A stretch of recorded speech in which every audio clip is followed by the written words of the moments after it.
There really is a happiness revolution going on. Happiness is hot. It's everywhere. The #1 course at Harvard is a course on happiness. Publishers Weekly called happiness the new black. It's so in fashion. And I think it's because we have an epidemic of unhappiness everywhere. 1 out of every 5 women in America is on antidepressants. That is a staggering number. 25% of all Americans claim to be depressed. So even though we have more than what we've ever wanted before, we've worked hard, we've achieved many of our goals, we're unhappier than ever. We're feeling empty. It's like there's something missing in life. And people are hungry for that missing piece, and that's happiness. Happiness is what everyone who's ever lived has ever wanted. In fact, Aristotle called it the goal of all goals. And I think now people are really waking up to wanting to answer this question of how do I become happy? And the good news is that we're finally breaking the code on finding the answers to that question. I wrote the book because I found such compelling and amazing techniques, tools, and research that shows that we can raise our happiness level. The research shows that we all have a happiness set point. When I found out about that, I was so excited because it explained why some people in life are just happy no matter what, and other people in life are unhappy no matter what.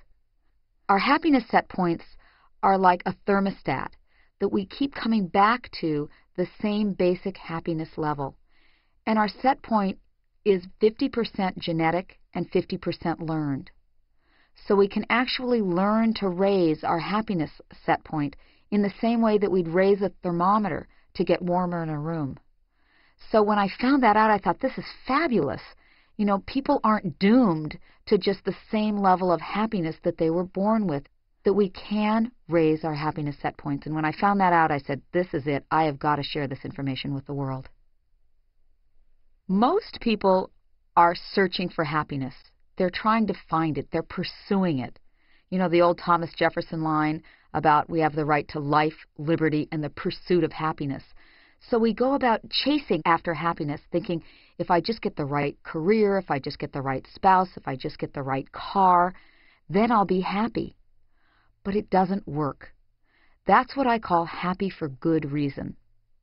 Now, there's nothing wrong with having a great career and a great spouse and a great car. It's just that those things will never bring people lasting happiness.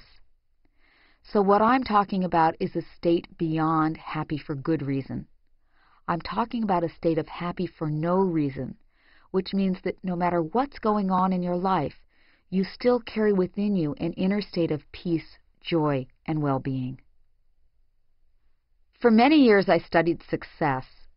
And what I found in studying success is that there's an old saying, success leaves clues. That means that you can study the lives of successful people, and you can learn how to be successful yourself.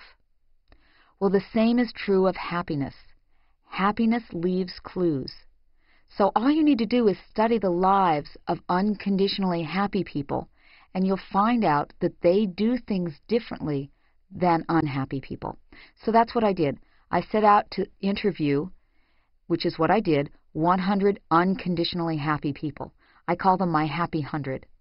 And I found that the only difference between happy people and unhappy people is their habits.